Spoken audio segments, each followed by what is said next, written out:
Hello friends, team India West Indies మీద మొదటి test మ్యాచ్లో 146 పరుగుల తేడాతో ఘన విజయాన్ని నమోదు చేసింది. ఈ మ్యాచ్ అహ్మదాబాద్లోని నరేంద్ర మోదీ ఇంటర్నేషనల్ క్రికెట్ స్టేడియంలో జరిగింది. అయితే మొదటి ఇన్నింగ్స్లో టీమిండియా 146 పరుగులు తేడాతో గెలవడమే కాదు, మరొక ఇన్నింగ్స్ కూడా మిగిలి ఉండగా టీమిండియా గెలవడం ఈ మ్యాచ్లో ప్రధాన విషయం. ముందుగా వెస్టిండీస్ మొదటి రోజు టాస్ గెలిచి బ్యాటింగ్ ఎంచుకుంది. అయితే ఈ జట్టు కేవలం 162 పరుగుల వద్ద ఆలౌటైంది. టీమిండియా తన మొదటి ఇన్నింగ్స్ని 448 పరుగుల వద్ద డిక్లేర్ చేసింది. అప్పటికి టీమిండియా 5 వికెట్లు నష్టపోయింది. మరో 3 రోజులు ఆట మిగిలి ఉంది. కానీ టీమిండియా రెండవ రోజు సాధించిన 286 పరుగుల ఆధిక్యతను దృష్టిలో ఉంచుకొని వెస్టిండీస్ని మూడో రోజు బ్యాటింగ్కి ఆహ్వానించింది. మూడో రోజు వెస్టిండీస్ బ్యాటింగ్ మొదలుపెట్టినప్పటి నుంచి కూడా టీమిండియా బౌలర్స్ వెస్టిండీస్ని కబడ్డీ ఆడుకోవడం మొదలుపెట్టారు. ముఖ్యంగా మహమ్మద్ సిరాజ్ బౌలింగ్లో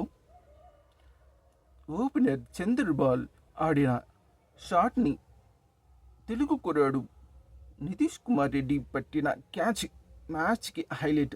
అతను డ్రైవ్ చేస్తూ పట్టిన ఆ క్యాచ్ జాంటీ రోడ్స్ని గుర్తుకు తీసుకువచ్చింది. అంత అద్భుతంగా ఆ క్యాచ్ని అందుకున్నాడు తెలుగు కుర్రాడు మన నితీష్ కుమార్ రెడ్డి.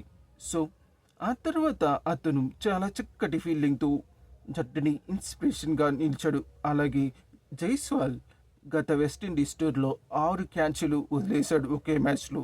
సో అతను ఈ మ్యాచ్లో మన కుమార్ నుంచి ఇన్స్పిరేషన్ తీసుకున్నాడో ఏమో, ఒక అద్భుతమైన డ్రైవింగ్ క్యాచ్ పెట్టాడు మ్యాచ్లో. సో ఇక బౌలింగ్ విధానంలో చూద్దాం.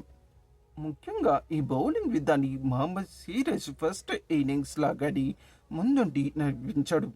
జస్ప్రీత్ బుమ్రా పూర్తిగా మహమ్మద్ సిరాజ్ మీద బాధ్యతలు అప్పగించాడు. అతను బౌలింగ్ చేయకుండా మహమ్మద్ సిరాజ్కి మరియు మిగిలిన బౌలర్స్కి మోటివేట్ చేస్తూ ఎలా బంతులు వేయాలి, ఏ ప్లేస్లో బంతులు వేస్తే బ్యాట్స్మెన్ ఇబ్బంది పడతాడు అని డైరెక్ట్ చేస్తూ బౌలింగ్ యూనిట్ని వెనుక నుండి నడిపించాడు.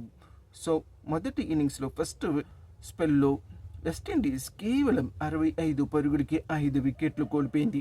ఈ దశలో వారు కనీసం 100 అయినా చేస్తారా లేదా అనిపించింది. కానీ ఈ జట్టు మొదటి ఇన్నింగ్స్ లాగానే 146 పరుగుల దాకా వెళ్ళింది అనూహ్యంగా. అయినప్పటికీ కూడా ఈ మ్యాచ్లో టీమిండియా 146 పరుగుల తేడాతో గెలిచింది. ఈ మ్యాచ్లో టోటల్గా మహమ్మద్ సిరాజ్కి 7 వికెట్లు, కుల్దీప్ యాదవ్కి 4 వికెట్లు, అలాగే మొదటి ఇన్నింగ్స్లో సెంచరీ చేసి రెండవ ఇన్నింగ్స్లో 4 వికెట్లు పడగొట్టిన రవీంద్ర జడేజా ఈ match player of the match award పొందాడు. సో ఇది ఫస్ట్ మ్యాచ్లో జరిగిన ముఖ్యమైన పాయింట్స్. వీడియో కనుక మీకు నచ్చితే ఛానల్ని లైక్ చేసుకుని సబ్స్క్రైబ్ చేసుకోవాల్సిందిగా